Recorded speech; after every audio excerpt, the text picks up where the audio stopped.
What up, what up, what up, what up, what up, what up, what up? What's going on, America? What's good? It's your boy Rod, it's your boy Don. We are in the building. Another fire episode you're about to encounter with the Brooklyn Beard Ball Sports Show.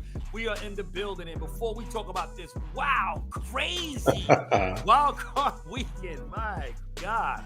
Man, we need y'all to do us a favor. We need you to smash the like button to this video. We need you to subscribe to our channel, both on YouTube and Facebook, and throw your comments in there, all right? And when you subscribe to the channel on YouTube, make sure you hit that notification. Also on Facebook, so every time we come live with content, you are first notified of all this fire we gonna bring, because we got a whole lot to talk about with the NFL. What's good with your boy D? Oh, man. Woo. Come on, baby. Yeah. We did some work this weekend, okay? At first, it seemed, a little slow. We were just, I think we were playing possum the first half. We were just playing possum. We wanted Seattle to feel good. We were writing a letter for Gino. We were working it out while he was like, they wrote me off. We didn't write back, but eventually we wrote back. We wrote back for Gino. Yeah. So, man, exciting. Like you said, there's a ton of, games. It was some highs, some lows, some expected ends that took place, some upsets. Man, without further ado, man, let's get into it.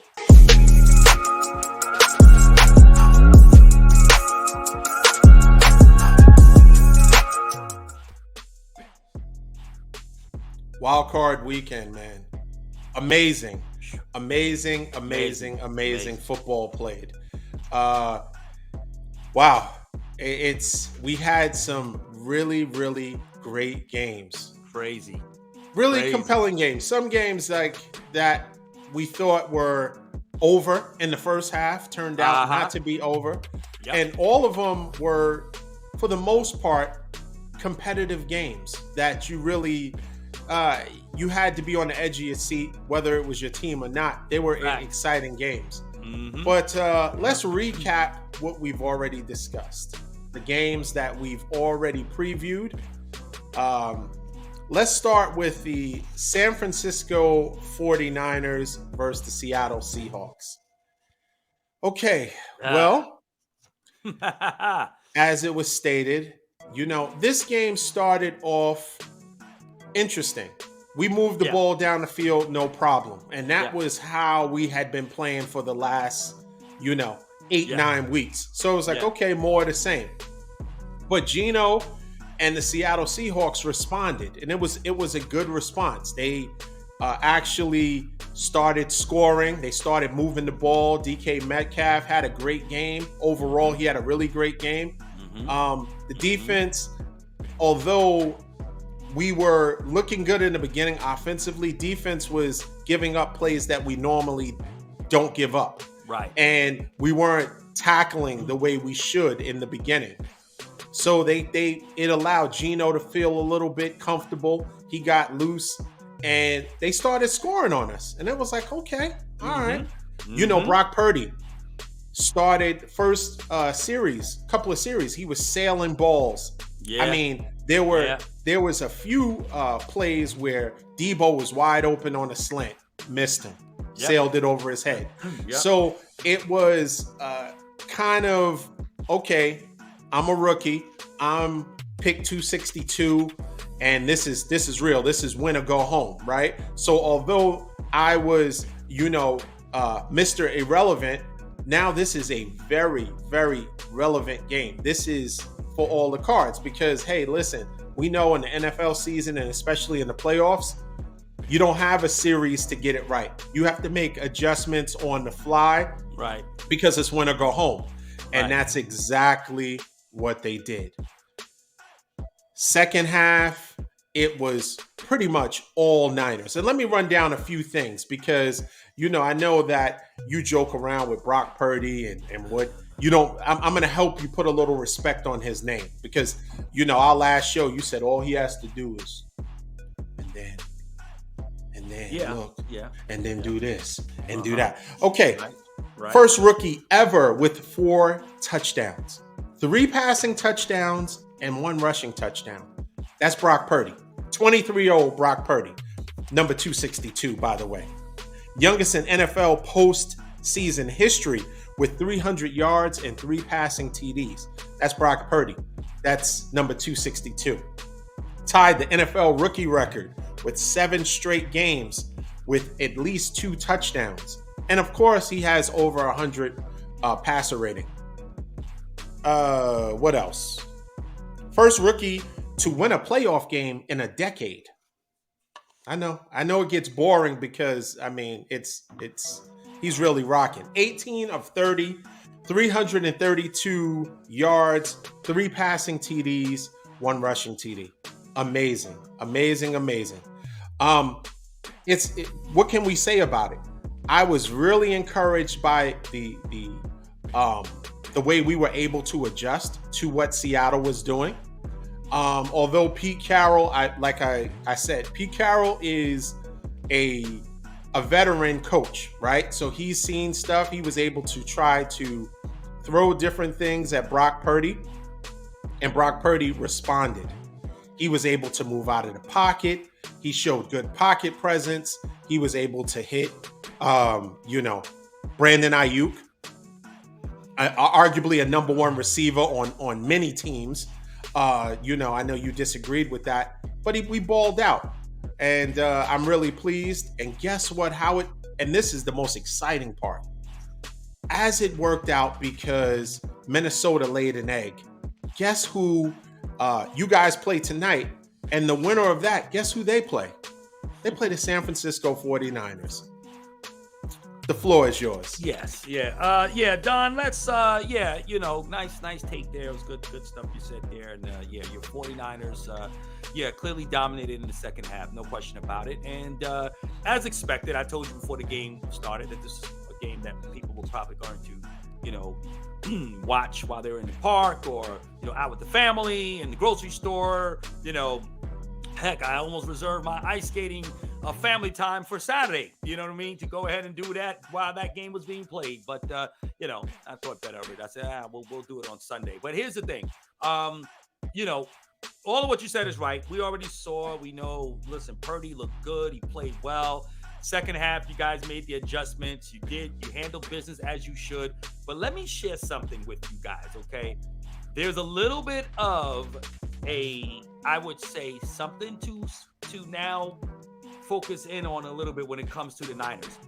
You got a great run defense, but I think the Seahawks may have pulled out a little blueprint on you guys, okay? Because, Kenneth Walker only had 15 carries, but had 63 yards. He was averaging 4 yards a carry, 4.2 to be exact. I thought they kind of went away from the run a little bit.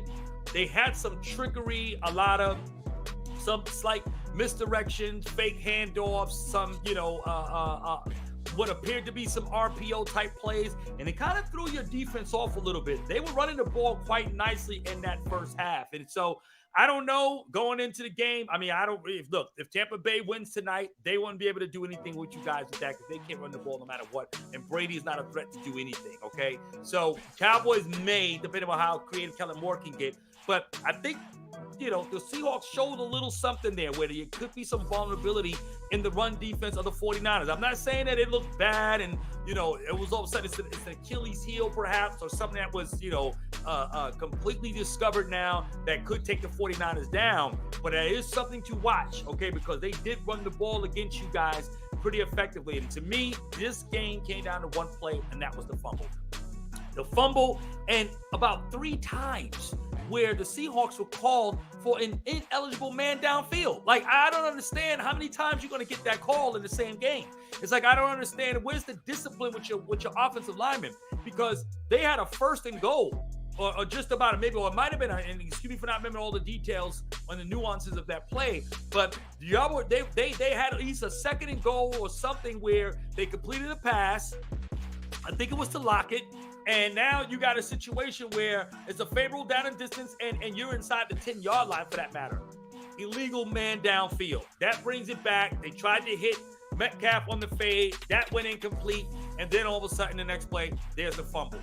And the Seahawks were never able to recover from that point on because the Seahawks were going to score on that drive. And that game would have that score would have made it very, very, very interesting in the second half, much like what we saw in the first half. Now, do I think the Seahawks would have prevailed? No, they would not have. But at the end of the day, as long as we're clear on that. Yeah, no, I'm clear on that. I don't think the Seahawks would have won. But, I mean, the game was more competitive than I thought. Really. I didn't think that game would be as competitive as it was, at least in the first half. But again, like you said, Niners handled their business. Everybody looked really good. CMC, you and I talked about in pre-production. He's taking that team to a whole nother level. And again, I don't care what you say, because when you look at Debo, he had 6 catches for 133 yards, right? The longest was a 74 yards. So, and then you got Ayuk was 3 for 73. Again, big plays, right? Jawan Jennings, 2 catches for 41 yards. He had a 33-yard pass play. All right. Kittles was much for the most part kept in check, 2 catches there, right? Elijah Mitchell had 2 catches, but 1 went for a touchdown, and then McCaffrey had 2 catches for 17 yards. All right. You checked 1 catch for 6 yards. Look, the thing with the Niners is that they beat you with big plays because you guys got big playmakers, right? All of your skill players can catch the ball and they can make it happen after a catch. So I don't think nothing in that game dissuade me from believing that, again, Purdy is a guy that all he has to do, hand the ball off, throw a screen, and let the guys go to work. That's what it is. That's what Garoppolo did, and that's what Purdy's going to do. And that's just what he's done. Not saying he can't make a pass down the field every now and then. He will. He's got that capability. But why do that, right? Why would Kyle Shanahan try to depend on his arm to go down the field, to try to get 30-yard crosses or long post routes? You don't need to, right? Because Debo's going to do that for you. Throw me a screen. Give CMC the ball in the backfield, and they'll just do the rest because that's just what it is, right? And you scheme these guys open. Ayuk is a good receiver. I was kind of teasing you the other day. I know you showed me a little route running. No, he really is a good receiver. I give credit where credit's due. That's a bad boy. He is. But a lot of the open guys that you see in San Francisco, in my opinion, is all based on the schematics of Kyle Shanahan. He knows how to scheme guys open. You look at the 49ers, you're looking at a scheme. You're looking at creative, innovative ways of using guys to the best of their ability. You're not necessarily going straight up football anymore. This is not the 90s anymore. We just run the ball with Emmitt Smith or Ricky Waters or the Walter Payton of the 80s or Barry Sanders of the 90s. There's no more of that. You scheme guys, you scheme plays, blocking schemes, things that get guys open and just brings out the best of them. So again, kudos to Kyle Shanahan, but I will be concerned just a little bit about that run because they did run the ball on y'all a little bit. I felt that Seattle went away from that. I thought if they would have stayed with that, they could have probably made the game a little bit more interesting in the second half. So Kenneth Walker ran for, you said, how many yards? Walker had 63 yards, 15 carries and 63 yards. 15. So what's our average? We hold people to what, 75, 78 yards? Yeah, to like 78 yards a game, somewhere in there. Yeah, it's under 80. Yeah. Okay. It's under 80. Well, I mean, but he had nothing to worry about there. But they got away from it. In other words, a lot of the success that Seattle had was early in the game. A lot of those 63 yards came in the first half. But they went away from it. And obviously, they were forced to. They were forced to get away.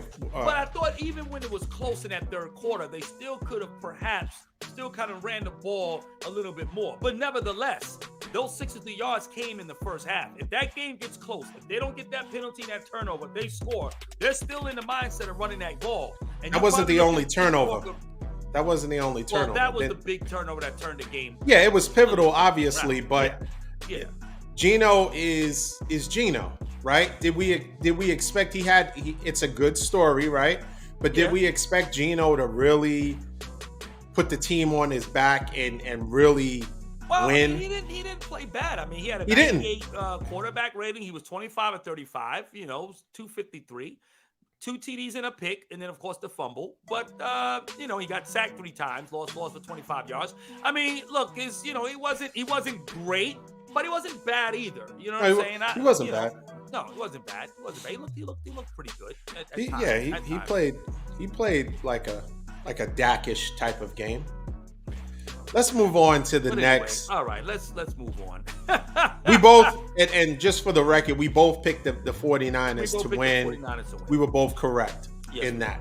Okay? Yes. Moving on to the next game, the Chargers and the Jaguars. Now this game, oh my God.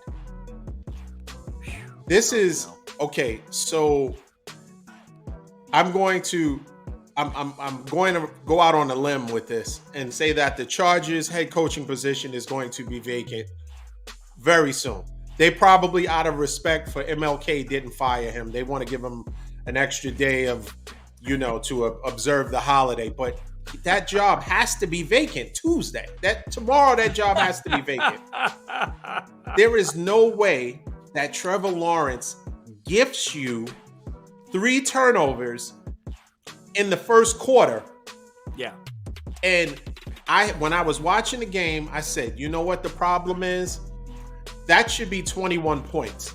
And the fact that they got 17 out of it, most teams should still. That's a gift. Thank you.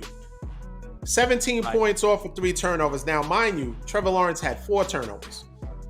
4 interceptions. He winds up with 4 interceptions, 4 touchdowns. Right. 28 of 47, 288 yards, 4 TDs, 4 interceptions. Trevor Lawrence had some history on his side. He has never lost on a Saturday. Not in high school. Is that right? I didn't know that. Not in college. Wow. And not in the pros. He has never lost on a Saturday. Obviously it's the playoffs. It's his first playoff. That's when he would have a Saturday game. But he's never lost in his football career. Considering college, yes. Okay, makes sense. So, listen. Chargers at halftime have a 27-7 lead. How do you then blow this game? And the problem was that they could not establish the run. That's it right because there. At that point, you have that lead, all of the pressure, all time and everything is on your side. You got the points and you got time because time is eating away and they have to play catch up. Right. Austin Eckler, who is a great running back for whatever reason, they played good enough. Jaguars played good enough defense and neutralized the run game. They did. And now we understand even more so how big of a loss Mike Williams was. Because you had Keenan Allen, but obviously they're scheming and trying to double Keenan Allen. Of course. Everett played good, though, I thought. Everett played good. Yes, he did. Yeah. And you had, obviously Austin Eckler. But if you had Mike Williams, then they have to pick their poison. It keeps the defense honest. They can't just kind of hone in on and he got some participation from Palmer and some of the other receivers. But overall, Mike Williams, that was a big loss. And I don't think even with Mike Williams not being there, you still shouldn't. That game was yours on a silver platter. Yep. So it was terrible coaching. Yep. It was terrible clock management. Yep. You have to force a team to, at all costs, try to stop the run. Run the ball, run the air out of the ball, run 3 plays. Even if you're knocking off, 40 seconds at a time, you have the play, you're taking your time.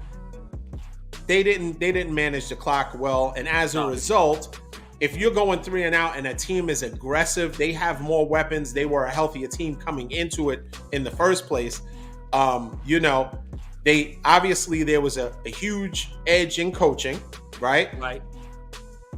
And as a result, we see what happened. How do you only score 3 points in the second half? 3 points. 27-7 at halftime. You lose the game 31-30. Unbelievable. What do you say?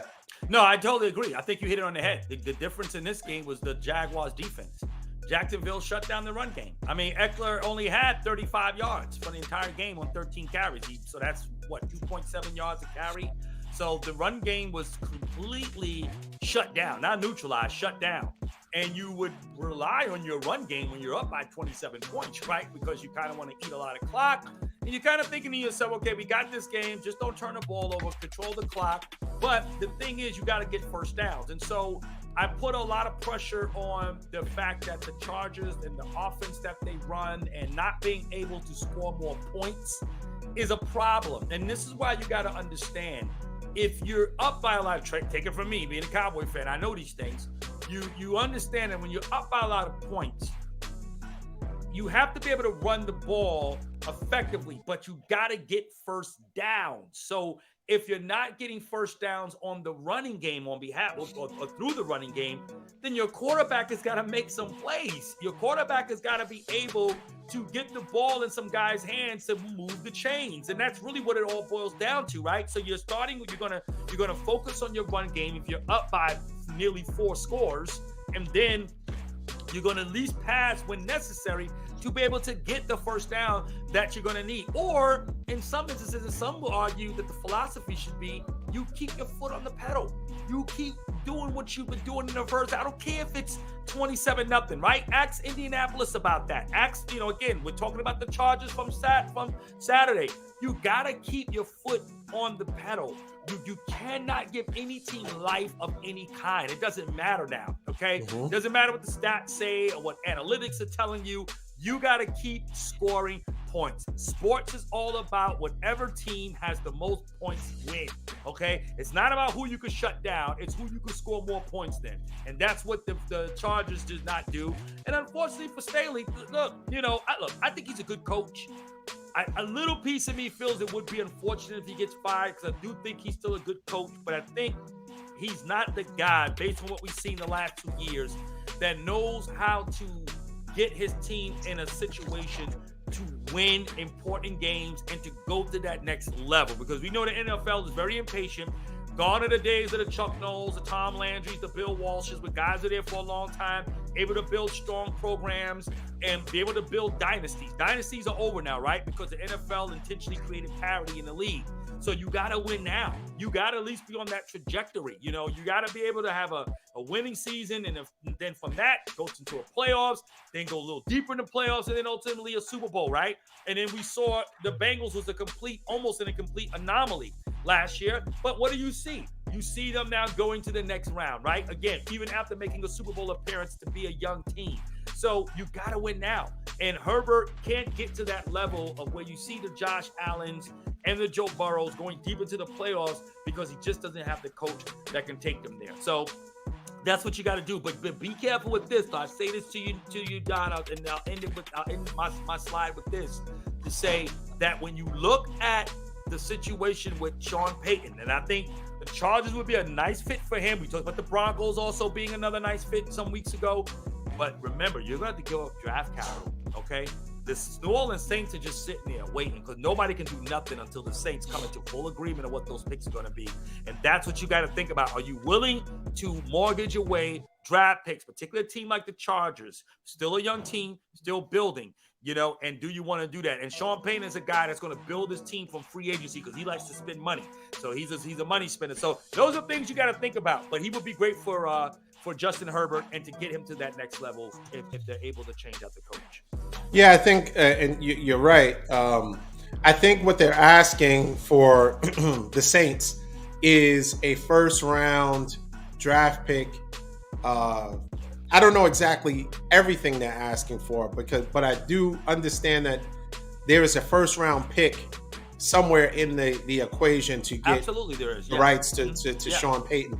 Right. But we have seen just this year that coaching is everything. Obviously, you need the players to actually execute, obviously. But look at what's going on with the Giants.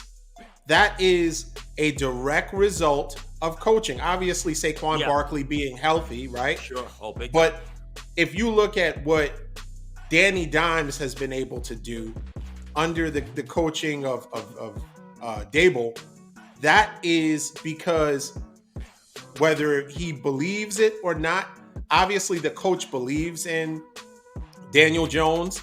He has worked on his strengths. So yes, coaching matters.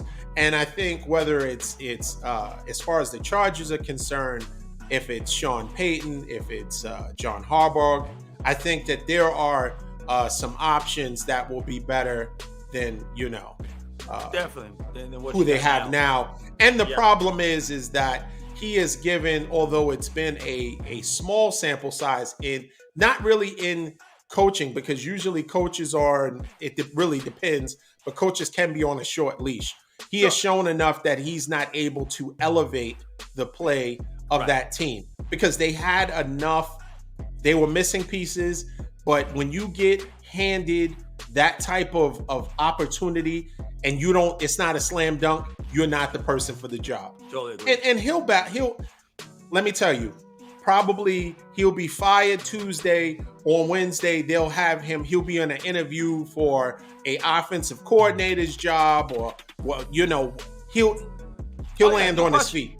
He'll land on his feet, and he'll for still sure. get paid, and his contract. And he's still getting paid. Guaranteed. Exactly. Look what Cliff took a trip to Thailand the other day. So yeah, and he's one-way trip. One-way trip. Right. Who knows what he's doing? But getting paid. He's getting paid. Yep. Okay, both of us, unfortunately, were wrong on that pick because we picked the Chargers to win and the Jaguars upset them. Yep, we did. So, okay. Moving on to the next one. We have Miami. Welcome to Miami versus Buffalo. Yep. And as it was predicted on this show, if people look on the show last week or earlier, our previous show, we said that Josh Allen was going to keep Miami in the game. Right. And Josh Allen, the NFL might not even be able to, through all of their manipulation to get Buffalo, to the Super Bowl or deep in the playoffs, might not be able to overcome or over manipulate Josh Allen's propensity to throw interceptions. He is a interception turnover machine. Yep, he is. Josh Allen, they honestly, with better quarterback play, this is the reason why Miami lost. Shout out to Corey. This is the reason Miami lost. They could not run the ball. That is the only reason they lost. Yep. Skylar balled out. He played good for, when you compare that he's a third string quarterback, right? A rookie. Right. Everybody can't be Brock Purdy. Let me just tell you, out of the rookies, everybody can't be Brock Purdy, right? He was going good until I was going good, but I had to interject that. Everybody can't beat Brock Purdy. But he was playing well. 22 or 39. This is Josh Allen's numbers. 22 or 39, 352 yards, 3 TDs, 2 INTs. And I will stand on this, it doesn't matter how good the talent is. It doesn't matter how strong your arm is. If you turn the ball over, you will lose the game. Now, unless you are supremely talented, but if all things being equal, if there was if they had any type of run game, any whatsoever, Jeff Wilson, 10 carries, 23 yards, and a touchdown. That is just not enough. No, but yet Jeff Wilson says, he's talking smack, and I don't forget, and I'm sure the Niners didn't forget. As soon as he got traded, oh man, now I have a quarterback. Well, where's your quarterback? Now you're in the third string quarterback, and Jimmy G is hurt too, for that matter. But the point is, listen, at the end of the day, Mostert, broken finger. You had Jeff Wilson, he didn't deliver, and that was the reason, the biggest reason, I think, that Miami, and for a large part of the game, they held Jalen Waddle, in check. He got off towards the end, but it was a little too late. Yeah. They couldn't, if they would have been able to establish the run, then the defense would have been kind of off kilter. But the fact that they couldn't establish the run, they didn't really have to respect that. They were able to hone in on the skill players and kind of control the situation. And even with Josh Allen giving them extra opportunities, they couldn't capitalize on. What do you say? No, you hit it on the head again, D. Once again, it's the run game. That's it. You give the Dolphins a running back next year, there'll be something to reckon with. They're definitely going to go to another level. That's just what they just did not have. Jeff Wilson is trash. The rest of the guys didn't perform well. In fact, their whole running game, again, Wilson had 10 carries for 23 yards. So you do the math there. And the rest of the guys were trash. Nobody, Waddle had 1 carry for 8 yards, and that was about it. That's the highlight of their running game to that extent. And it's unfortunate because the Dolphins had 7 sacks in that game, and they actually got a defensive turnover that resulted in a touchdown. So they did all they can do. Shout out to Corey. Dolphins fought well. If you're a Dolphin fan, you should not feel bad at all. Not at all. I mean, not only about this game, but for your entire season. I think the Dolphins really exceeded a lot of people's expectations, particularly Tua. Nobody gave him a chance to really be that guy that was going to be potentially even thought of to carry this team in the future. But now, obviously, he looks like he could stay there a little while longer, obviously. And shout out to Mike McDaniels. Thought he did a great job coaching his team. And that's really what it boiled down to. There was no running game. And you said it, Josh Allen, and you've been saying it consistently on this show, that he is a turnover machine. And he has not played extremely well, not in a dominant fashion. And I'll say this. Yeah. Honestly, he was playing dominant. He has not played well after that elbow injury. That, I think, right. Yeah. his play has declined. I don't know if he's trying to overcompensate and force passes in or do ill-advised. But I noticed that there was kind of his play went down after that elbow injury that he sustained in the Jets game. But go ahead. I'm sorry. No. You're right. No, you're totally right. You're right. That's a good point that you brought up because, his play has been very spotty and inconsistent since then. So, but again, we know he has enough, right? Arm talent, nevertheless, and football skill, IQ. They got a decent little running game with Singletary.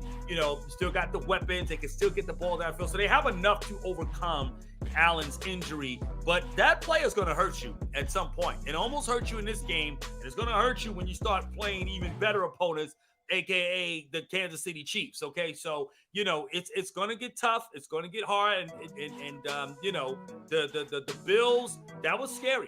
And I also think they kind of got burned. I did not think Singletary got that first down on that last run.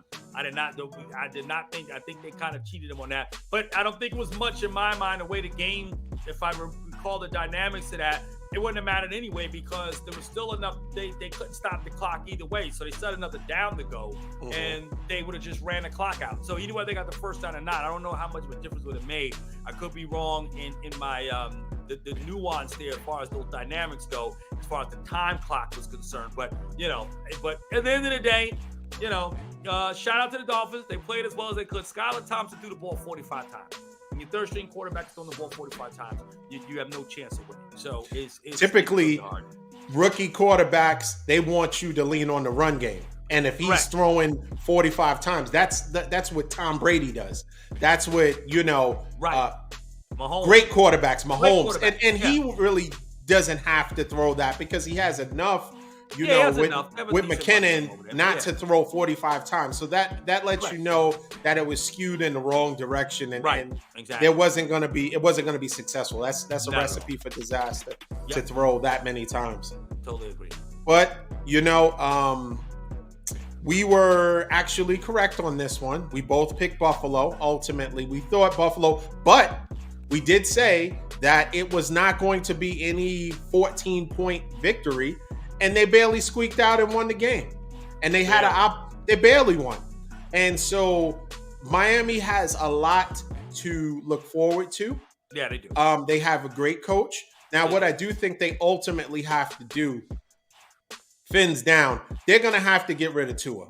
Tua has to go because when your team is, and you alluded to this, we're in a win now kind of football play, right? So they can't allow time to, when you have players that are adding to your team and are cheap, right?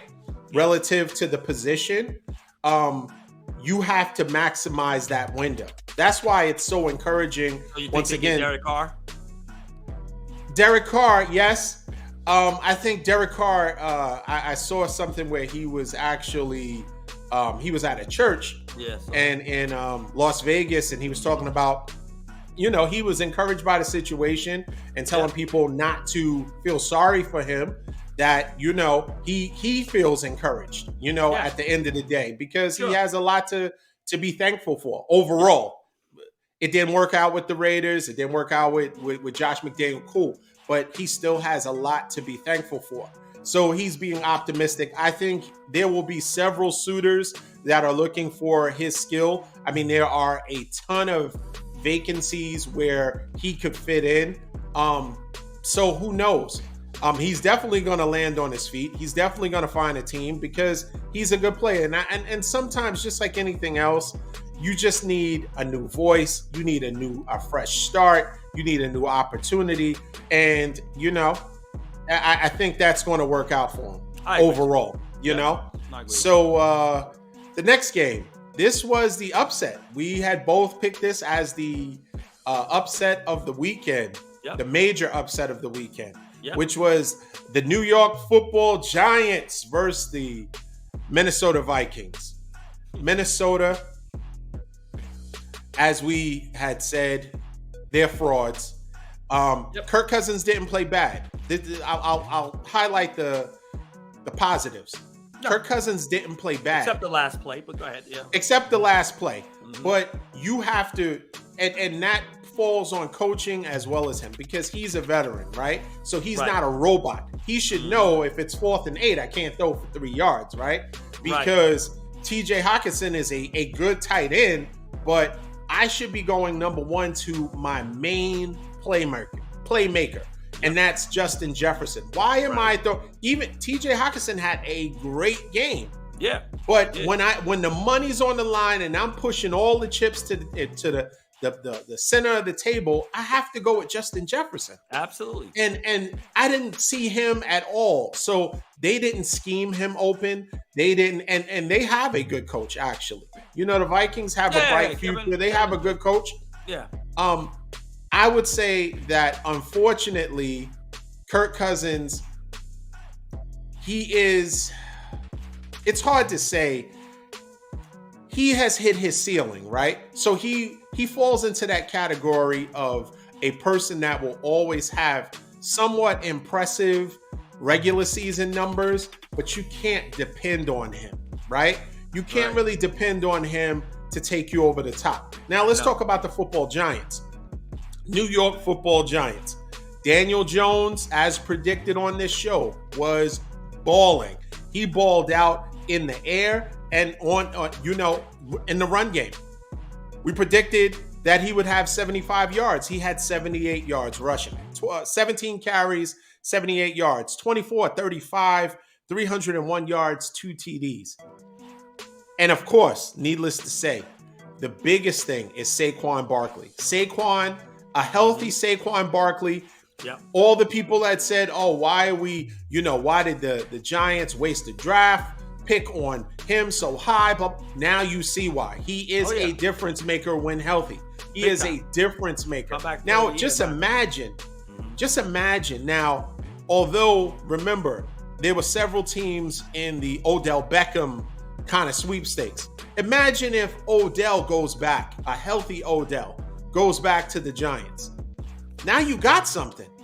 You got something there. I know you want him to go to Dallas. I don't really care for him to go to Dallas, but I like what you're saying. I think it's fit. I think overall the Giants, they played really, really well at Madison Avenue, 7th Avenue South, West Side Highway. All of those were open for Daniel Jones, and he performed at a very, very high level.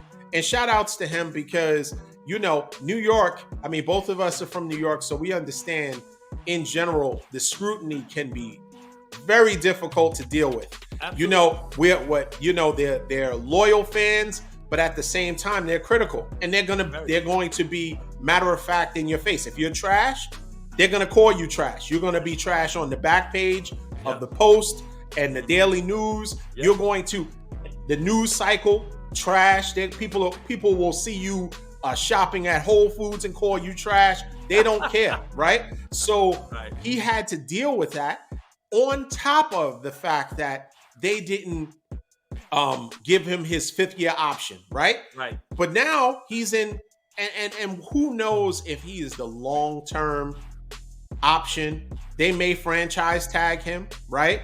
But he is definitely going to get a decent payday. He has earned enough the way he's played to have a decent payday. And who's to say they might give him the extension? Because now that the coaching is matching up and they're able to, hone in on his skills, because that's what all great coaches do. They see what they have in front of them, a lump of clay, and they mold whatever that Clay can, they work and make a masterpiece out of it. So the other coaches that were ill,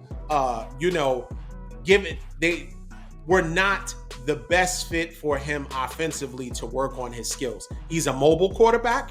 He has a decent arm. So I think, Brian Daboll knocked it out the park. Kudos to them. What do you say?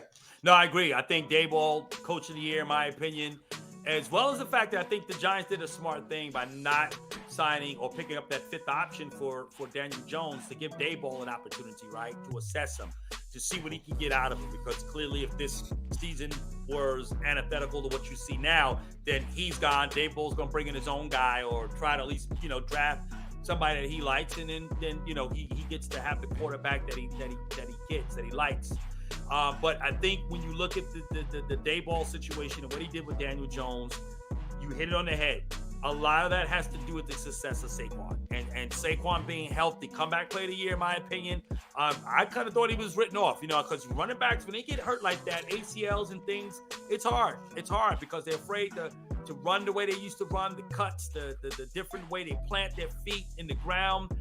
It's a little different, become a little more timid with their running. But the truth of the matter is that Saquon took his game to another level. And the Giants, they take on the personality of their coach. Daboll, kind of reminds you like that, that gym teacher, right? Or that guy, he's got the big head and he's in the hallways and, like a hallway monitor, right? That all the kids either fear or they have greater deal of respect for. And, he's kind of like the student. A security guard. He could be a security guard at a high school. Easily, yeah, definitely. Definitely a security guard. And people, when they see him come in, the kids will stop fighting, right? They'll right, back up, exactly. You know what I'm saying? So the whole thing, he has that kind of presence. And so I think that the truth is with the Giants, you got to give them a lot of credit. And Daniel Jones, and I said this way before, I said this all year, of course, knowing the Giants playing, I've been playing Daniel the last 4 years. He's always been dangerous with his legs. Even in the first game we played against him in New Jersey, he was running up the middle of just a lot of quarterback draws, right up the middle. He can run the ball. And so with the 17 rushes he had for 78 yards, some of it was designed, some of it was, by way of just improvisation, but the boy can run. And he's a guy that you gotta respect. You have to respect his legs. And so the receivers did a great job. I thought Isaiah Hodgins, 8 catches, 105 yards. Yeah. That was a surprise. So for a team that doesn't have a wide receiver core that keeps you up at night, there's nothing scary about them. Those guys were open. They were wide open, and I mean, it was like target practice all day for Daniel Jones. So look, all I'm gonna say about the Vikings, they're poo-poo, they're trash. They've always been a regular season team. That's it. They get a trophy for regular season wins. That's all they'll be. You said it. Kirk Cousins reached his peak. He's at the max. He's not going to give you more than what he's going to give you. Played a good game. Played well. Jefferson, I don't know if it was the coverage the Giants were playing. I don't know if they just kind of rolled. I'm sure that they had safety help over the top. He only had 7 catches. He had 9 targets. In fact, Hockenson had 11 targets. And to your point, Donald, I have to agree with you there. I know we usually debate, but it seems like today we just seem to be all on the same page with our takes here. Anytime your TJ Hawkins is getting the most targets in a game, Hockenson, excuse me, then that's it, right? It's done. It's over, right? You don't stand a chance to win. That guy, TJ, could have caught 20 balls. They still would have lost, right? If Jefferson is not getting the ball, or at least at the minimum Thielen, you can forget it. So it's right. No chance for them to win. You throw the ball short of the sticks on that 4th down. Don't understand. Look, I know he was under pressure. Pressure came up the middle, had to get the ball out. But you got to have a play, right? To get the ball to your Jefferson, and that's, I don't care if he's double teamed. It's a do or die situation. Throw the ball in his area. Doesn't matter. You got to get the ball beyond the sticks, no matter what you do. You don't throw the ball 5 yards and you go with the TJ Hockenson out of all people. You understand? Right. What is he not breaking a tackle? You understand what I'm saying? So that's just typical, and it's evidentiary of who the Vikings are as a team. That was their season right there, right? Just that last play just showed you all of who they are, who they'll ever be, and that's just what you get with them. So shout out to the Giants. We both picked them to win, and as far as we're both concerned, I'm sure you would agree with me here, it's not really an upset because we did expect the Vikings to lose. We did. And I will say this, the Giants have an opportunity to upset the Eagles. Let's I hope so. listen.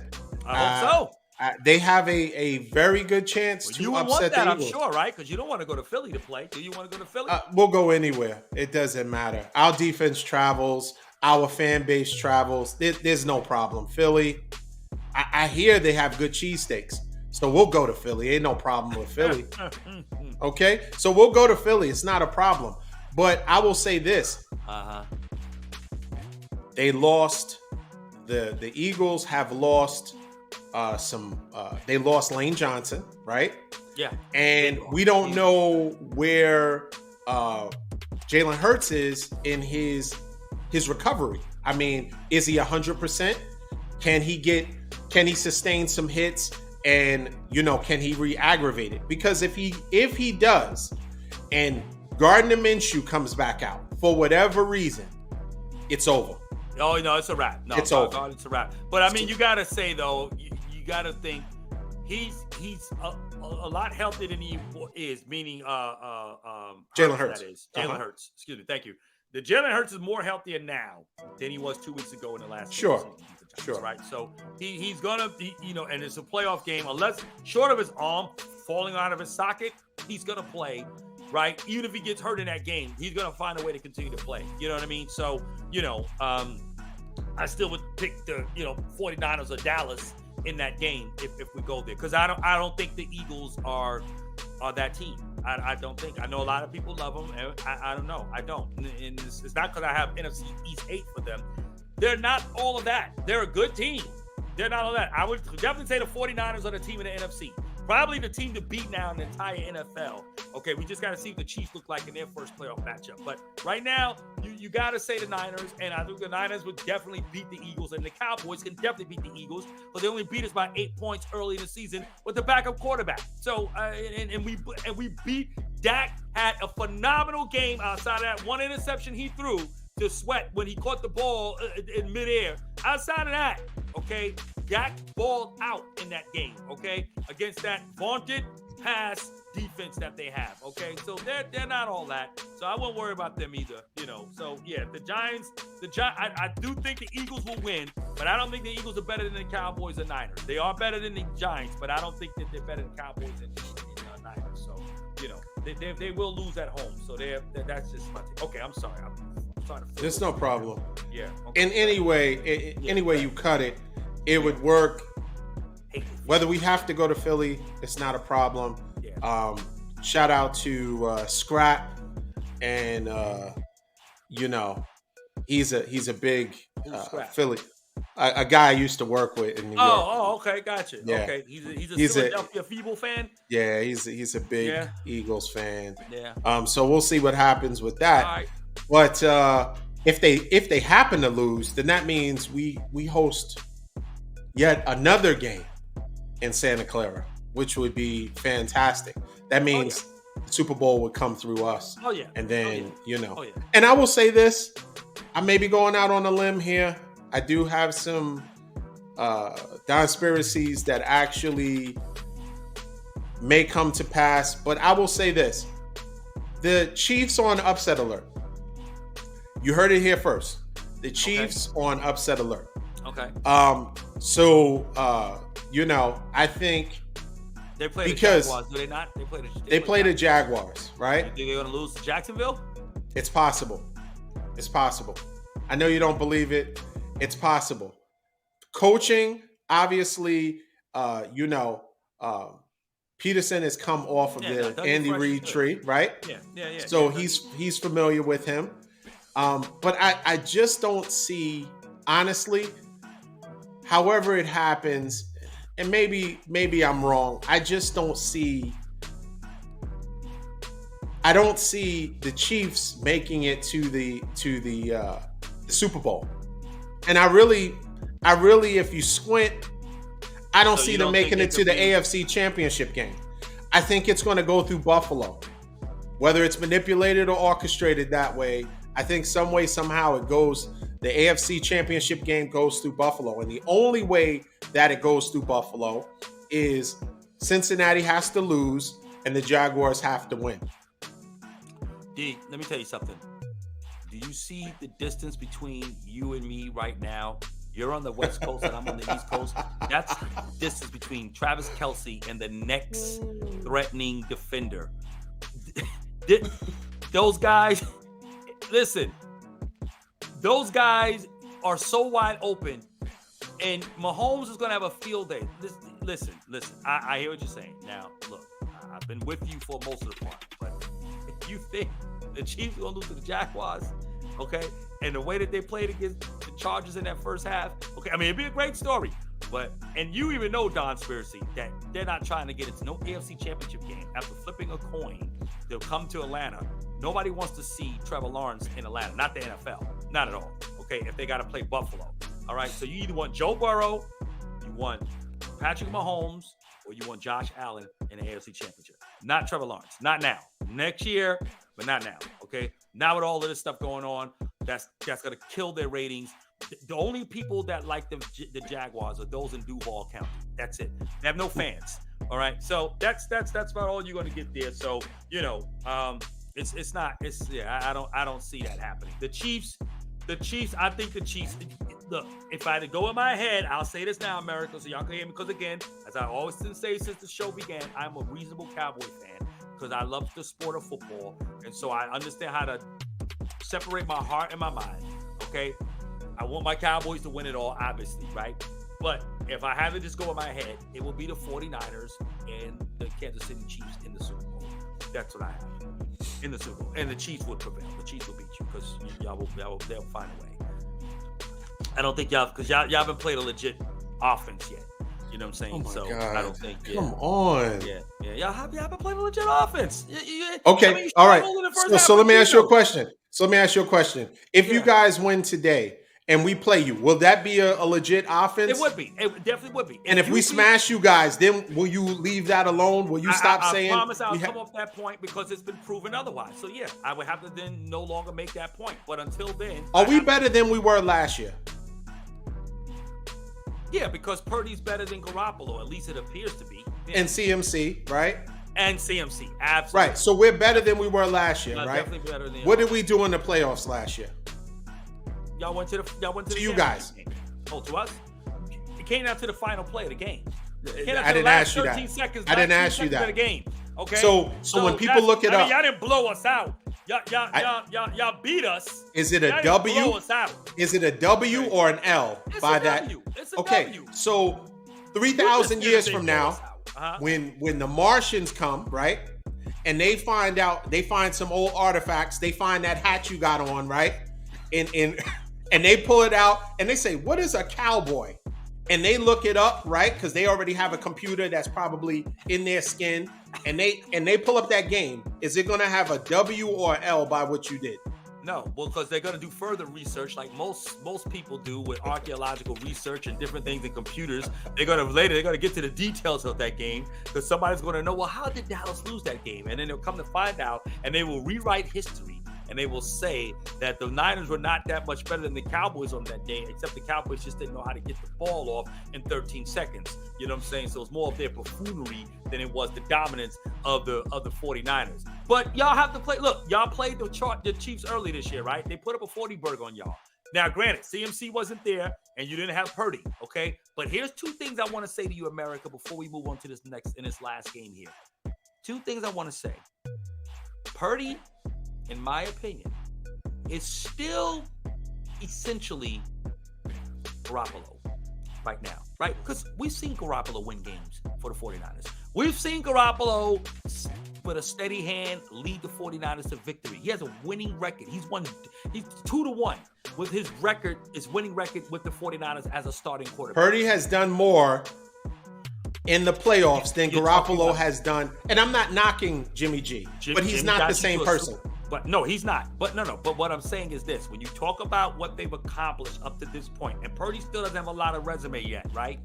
But what I'm saying is that Garoppolo got you to a Super Bowl, and Garoppolo got you to two NFC championships and a Super Bowl appearance. Okay, Garoppolo has not done anything short of. Now, you want to know about the stats and the first to do this? Okay, that you can have all that. But I'm talking about as far as winning when it counts, and winning and getting your team as far as you can possibly get your team. Purdy has not done anything different than what Garoppolo's already done. All right. Let me ask you a quick question. So Purdy's got to play big. In the he comparison, could still throw a crucial interception. Yeah, go ahead. Yeah, he could. In the comparison of those two individuals, right? Yeah. Jimmy G, Brock Purdy. Yeah. The success that Jimmy G had, do you view it as Jimmy G was leading the team or he was just managing? I can see now, the eye test tells me that Brock is more than a manager of the offense. No, I don't believe that. I believe Brock Purdy is still a manager. Brock Purdy is benefiting from a Forget the benefit cast of players. That's all. He's throwing the ball because, again, there's so much concern with the running schemes of the 49ers that all Brock Purdy has to do is be good enough to be an NFL quarterback to throw the ball. That's all he's got to do. That's it. And guys are wide open, and all he has to do, and I keep telling you, you don't want to believe me when I say this. All you got to do is throw a screen. He's doing no different than what Garoppolo did. The difference between him and Garoppolo is Garoppolo has unfortunately proven that in the big game, in the big moment, he's going to throw that crucial interception because at some point, every quarterback has got to have the ball in their hands to make a play.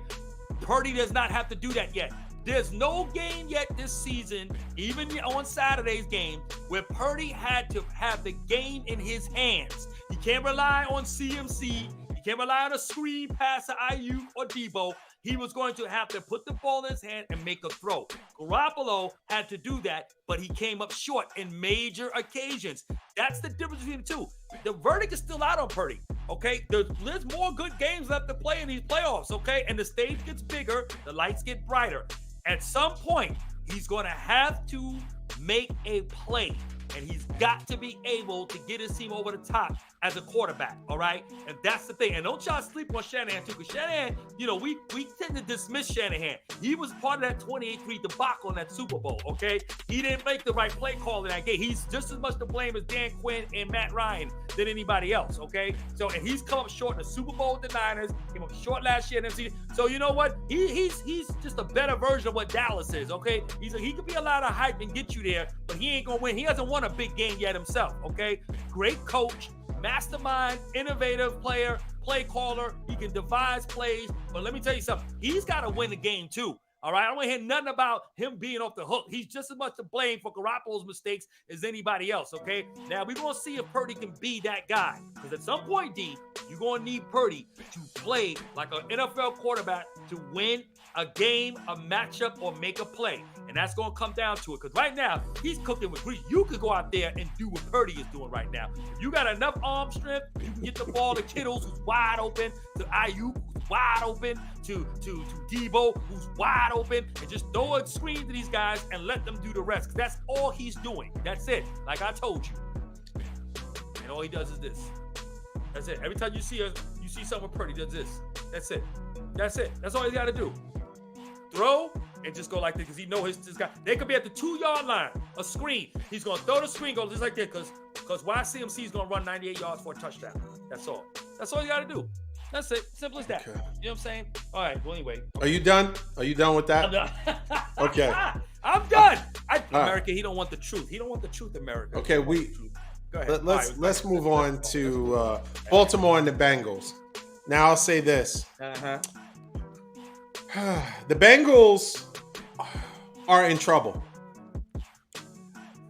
Not only because they play Buffalo next week, and the NFL has a master plan to get Buffalo in the Super Bowl, right. But they lost 3 offensive linemen. Mm-hmm. They didn't look good, and you know who won? The Bengals won, but you know who else won? Lamar Jackson. Lamar Jackson won because he has proven to them, and rightfully so, and RG3 even alluded to it and showed a picture, and RG3's leg was like that kneecap was in another frame, and he was like, "This is what happens when you put a brace on it and play for your team." And honestly speaking, that affected and impacted his career because RG3 should still be playing. Yeah, he should. But as a result, he felt like, hey, I'm gonna take one for the team, and I'm gonna be, a team first person. That was Kyle's dad, right? Mike Shanahan. Oh, yeah. Put him out there in that playoff game. Absolutely. Yeah. And of course, his football career. I mean, he's played since, but he was never the same, obviously. So his football career is over, and I think Lamar Jackson made the right decision. Because he has to look at his longevity. When you see people like, situation with Tua, an injury that now makes you question and put in perspective, hey, how long am I going to do this? Can I continue to do this? Right. But you don't have any financial backing or any stability as it pertains to, hey, what am I going to do if I'm hurt and I'm injured and I'm, my career is over? Right. So the fact that obviously the Ravens weren't willing to, give him that confidence and give him a long-term deal. Right. He's proven, hey, we were in first place, and then I got hurt, and now we're bounced. And now you have the running back coming out and saying, hey, we would have won if Lamar was in. So people are supporting it, and the fan base is supporting. So I don't understand what they're going to do. My personal opinion, if you don't want him, let him go, right? Let him go on. And if you think you can do better, then let him go. But what they're going to do is they're going to do the coward move, and they're going to franchise tag him, right? They're going to and Lamar, okay, if I was Lamar, I'd play a little bit, I'd rest a little bit, right? Right. Because at the end of the day, your goal is to get the long-term deal. So if I had a ingrown toenail, I'm down. I'm out for a week. Right. I'm going to preserve myself until someone values me enough to give me a long-term deal. So if they franchise tag him, they have to pay him upwards of 45 to 47 million. Okay, that's fully guaranteed. Yep. They're going to do the kind of the Cowboys route. He plays, he does well, he's, knock on wood, he's not injured, and they say, well, we still haven't seen enough. We're going to franchise tag him again. Okay, now you got to pay him upwards of 50 million. Yep. 50 plus million. Okay, so in 2 years, no long-term deal, but you wind up paying this quarterback 100 million fully guaranteed. Okay, who loses? Yeah, he doesn't have the stability of multiple years, but at the end of the day, if at that point you want to draft someone or you have someone behind him that you have for cheaper, that you feel that you're grooming to take that starting role, he walks. He's had 100 million fully guaranteed, and then he goes on to another team because he's still going to be young enough, and he gets a long-term deal at probably by that time, 2 years from now, it's probably going to be 250, 300 fully guaranteed. What do you say? No, I say the same thing too. And the sad part about the system with the NFL is that they will allow a quarterback like Lamar Jackson, and I won't say the NFL. Let me take that back. The team, because this is a Baltimore issue, not an NFL issue. Baltimore allows Lamar to play the way he plays, right? He's a runner. He gives his body to be burned. He sacrifices himself out there every Sunday, takes a lot of hits, okay? But to the advantage of the team winning, right? But the problem is, that is a very, very short-term kind of shelf life for a quarterback when he plays that way, right? Now, we know the game has changed. So you got running quarterbacks, you got the RPOs, right? That was frowned upon, this style of play that we see when Randall Cunningham was running and different things like that. Although you had a lot of quarterbacks in the 80s. Elway he didn't run like these guys ran, but he had legs, and Steve Young had legs, and Fran Tarkenton was a very mobile quarterback. These guys, Jeff Garcia, Roger Staubach, Jeff Garcia, these guys were able to move, right? But now you have a system with quarterbacks now where it's not just improvisation, but now we got design runs for these quarterbacks, right? Like Lamar Jackson, he's part of the running game. Like Jalen Hurts is part of the running game. You got now quarterbacks almost getting Daniel Jones. Daniel Jones too. So I mean, he actually ran the ball more than Saquon yesterday, right? And actually outrushed him. So the thing is that the sad part though with these teams, you're cheering it on. It's all good when you're winning, but then when it comes time to pay, when it comes time to compensate these guys, that's when it's, well, we don't know. You know, Right. he runs a lot. He gets injured. We don't know. That's a long-term investment. You know, his body is starting to rack up some injuries now, perhaps, and this, that, and the third, right? But it was all good when it was on a rookie deal. You see what I'm saying? Yep. So that's the problem that I have. I'm in concert with you, D, on this whole thing. If they franchise tag him, which I think they'll end up doing for the next 2 years, that's what they will do.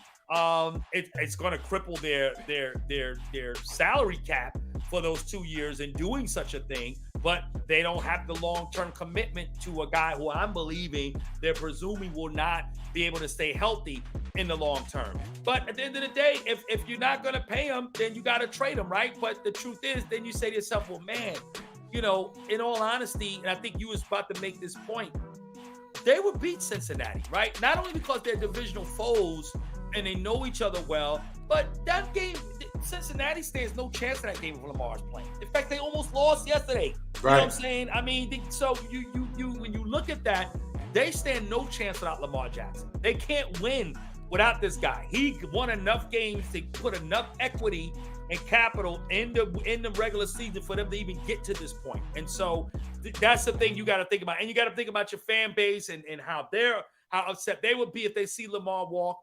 And you designed your offense around him. Exactly. So unless you're going to find another Lamar Jackson to plug and play, that's not going to happen.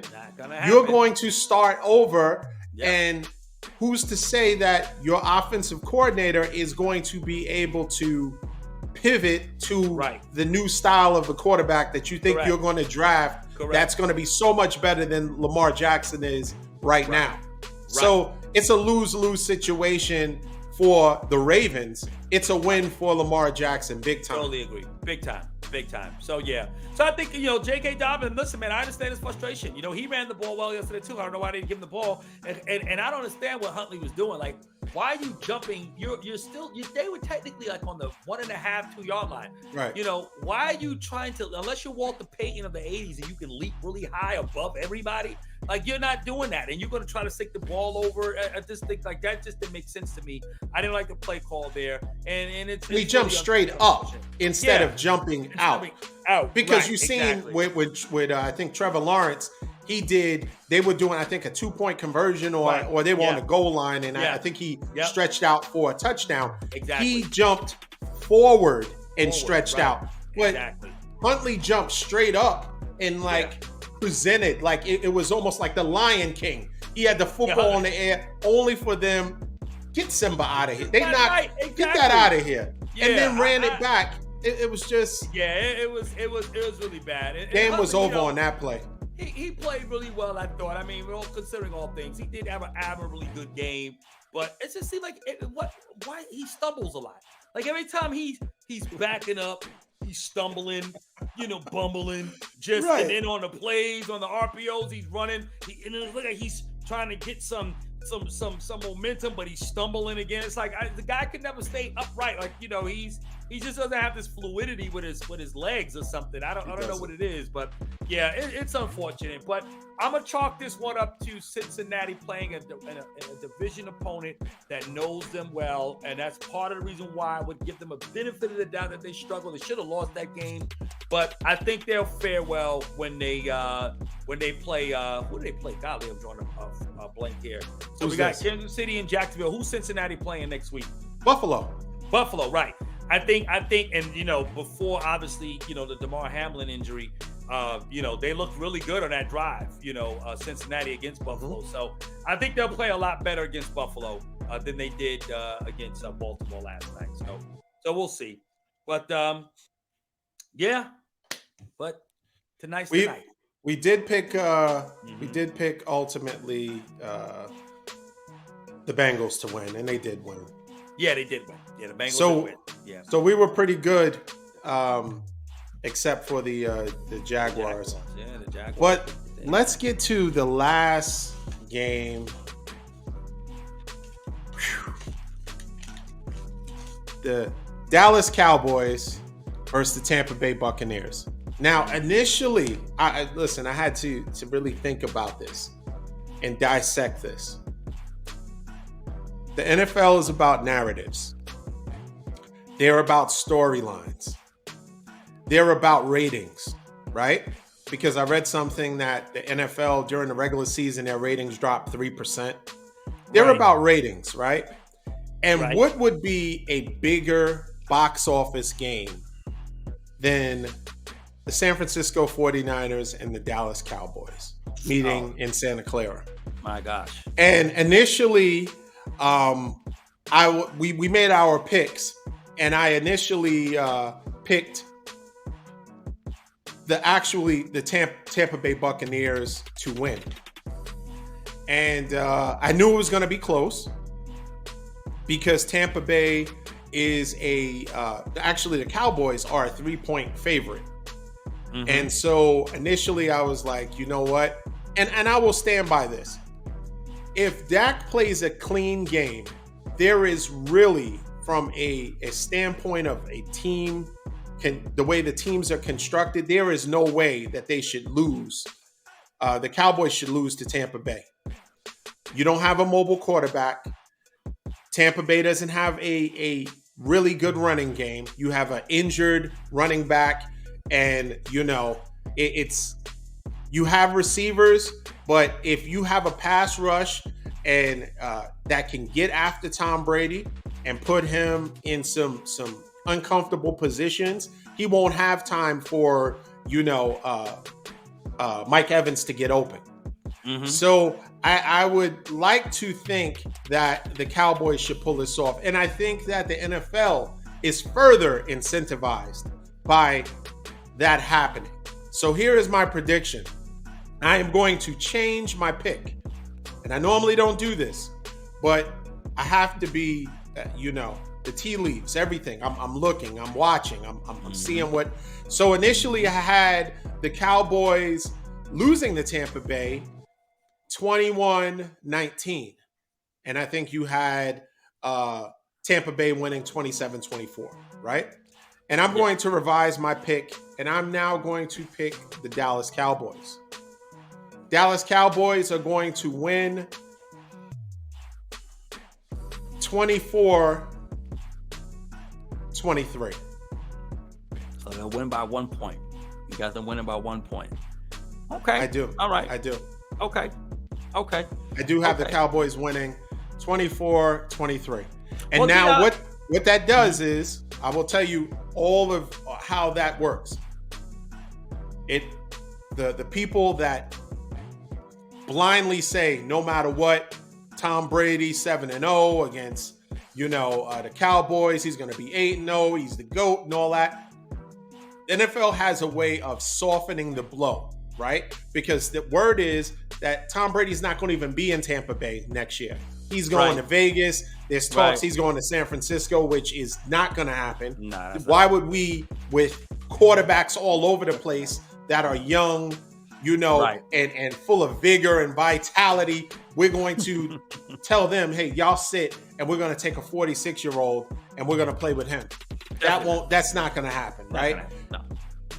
Not to mention that he won't be molded into the Shanahan type of offense. You need some mobility. You don't have to be, Mike Vick or Lamar Jackson, but you need some mobility. He has none, right? Zero. He's good in the pocket. He can kind of shift around, but he doesn't have the mobility that works in the Shanahan offense. So that's not going to happen.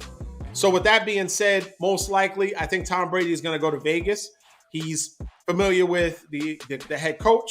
I think that he has weapons. Carr is on his way out. He's already given his, concession speech. So I think overall it's a perfect fit. With that being said, I know you're excited about this. I think that the Cowboys will win and they will meet us in Santa Clara next week. What do you say? Well, Mr. D, again, I've often said this to you. We talk offline a lot, and I'm it's very encouraging to know that you are giving my Cowboys a chance to win, albeit 1 point, which I will take, of course. It's good that you believe that we are the better team, which on record we are. A game that we should win, and we should. But it's hard when you are a Cowboy fan like myself. I've been watching this team Since 1977, D, seen a lot of highs, lows, watch a dynasty even form with this team. And to look at where we are today, you look in recent history, say the last 10 years, since the Romo era kind of came into play after Drew Bledsoe got hurt. I think when you look at what happens now with the Cowboys, we just have only shown in the last 10 to 15 years this propensity to just play down to our opponents, to be what we're not. We are just unfortunately extremely inconsistent as a team. Play calling, our dominance. You could see us dominate the Vikings, which again, I know that's not saying a lot, but you would dominate the Vikings and then you lay an egg against Green Bay or Jacksonville, and you can struggle in the first half against the Colts, but then you might get some games where you look really, really good in other aspects of the season. And now the playoffs are here, and doesn't matter, right? Regular season goes out the window, and all you have now is the playoffs, right? And you're playing against one of, if not the best playoff player in the history of the NFL, in Tom Brady, right? He lives for these things. He prepares for this moment. That's why he's in Tampa. He wasn't in Tampa for regular season games. He was in Tampa for moments such as this. And he's 7-0 against the Cowboys. Cowboys haven't won a road playoff game since 1992. And we are not a team that somehow can, really put on this kind of play that can exert its strength and its dominance. That's just not Dallas. We just don't know when to do it. And if we look anything like we looked against Washington, and this is just what I feel, I think you might see a little bit of shades of that coming into tonight's game. I told you before, I feel what I'm going to see with the Cowboys is what I saw in Green Bay and Jacksonville this year. We would dominate the game. We'll be up by 2 or 3 scores. It'll look like, oh, Dallas got this. Told you, no need to worry. You guys are fine. Y'all got it. And that's when everything will implode. And that's when we will not be able to do what we need to do to put this team away like we should. We have no cornerback. We got Xavier Rhodes that's actually going to be playing tonight. Xavier Rhodes, a guy who's an all-pro, had a lot of great years in Minnesota, but he's an old guy who can't run anymore. Well, that's what we're going to have opposite of Diggs tonight, okay? Because Mullins has been a healthy scratch because he looked like trash against the Commanders last week. The Brady and the Buccaneers have their center who hasn't played all year. He'll be playing tonight. He is going to play. So they're going to get a little more protection up the middle because they know that's what Dallas will have to get their pass rush from if they're going to have any success. Brady knows where the mismatches are, and that's the thing that he's going to go for on the side of the field wherever Diggs is opposite. And that's the thing I'm most concerned with. They can't score points, but I'm still afraid that this could still be a game where Brady can still have some dominance. So for Dallas to win, Dak's got to be flawless. We've got to be able to run the ball, which is hard. You got Akeem Hicks and you have Vita Vea that are back in the middle, shutting it down. So I don't know. It's going to be hard to see. They're going to roll a lot of coverage over the CD. So we're left with Noah Brown and Michael Gallup to see what they can do, which hasn't been a whole lot. So D, I'm sorry. I don't like it. Terrence Steele is out, our right tackle for the year. Tyron Smith has been on the right side. We can't get any push. None of our offensive linemen can even get to the second level because we just can't run block right now. And so it's been really hard. And if you know what I know and see what I see, you'll understand what I'm saying. So that's all I say. But I think it's going to be out. There's an X factor that is an extension. And I saw somebody say this on Twitter. It was one of the most ridiculous statements I've ever heard. But I will say, they said, the person mentioned, hey, we need a page out of, Kyle Shanahan's playbook because Tony Pollard can do exactly what CMC does. That's the person obviously was on drugs. Yeah. But I will say this. But that's not far-fetched. CMC, I won't go into, we know what CMC is. Tony Pollard is not only an extension, obviously he's a running back, but he's also an extension of your wide receiving core. And I think in order to beat Tampa Bay, you're going to have to lean on Tony Pollard. He's going to have one of those phenomenal games where he's used in any type of trickery that you can. If you can, you have to scheme him open. if you will. I get it, but I agree with you there. But the reason why Dallas not going to do that, number one, they've never used Pollard often like that this season because again, Kellen Moore still has this generic understanding of offense. Though once in a while he can be a little trickery, but trickery is not it. See, you got to understand, Kyle Shanahan doesn't do trickery. Kyle Shanahan does schemes. That's what Kellen Moore can't do. You know, a trickery with a triple reverse. That's not what the 49ers are about. They know how to put their skill players in position. We don't know how to do that with Tony Pollard. And if you haven't done that all year, it's not going to work today. You can't be what you're not in the first game of the playoff game. Now, all of a sudden, you're going to be, oh, wow, you know what? We do got some guys like Kevon Turpin, our Pro Bowl kick returner. We don't use him. We use him one time in a formation this year. One time. That's it. Guy can outrun anybody on the field. I don't care if you got double cut. He'll outrun both safeties and the corner. We don't use him. It just takes one time, though. It takes one play. And I'm not trying to be over optimistic, but I do think that Tony Pollard in games where you give him the ball in space, I think he is an explosive player.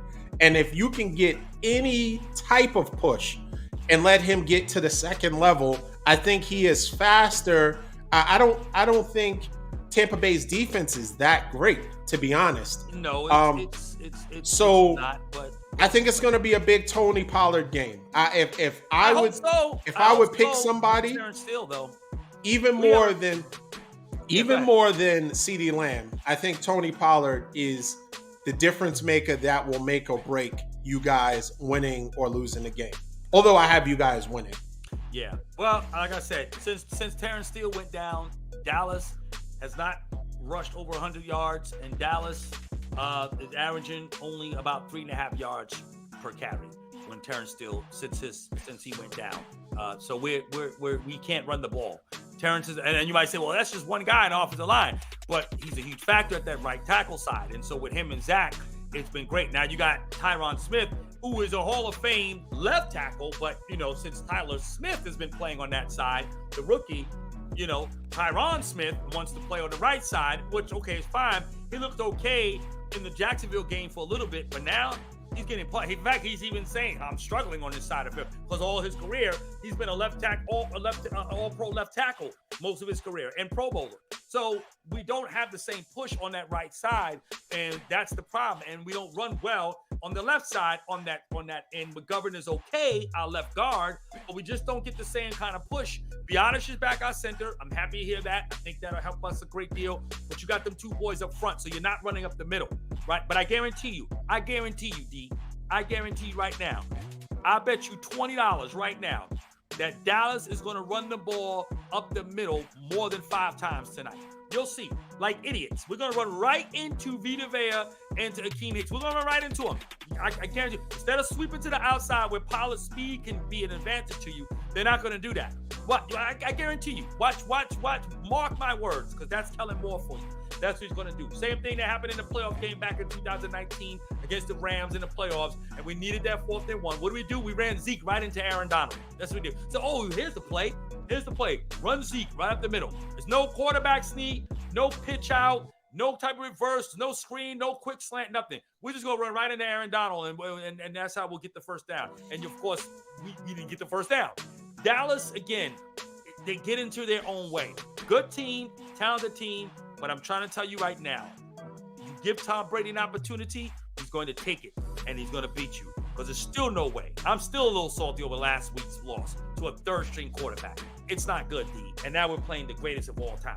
So, but thank you for your, well wishes and your the greatest of all times, who is standing in quicksand.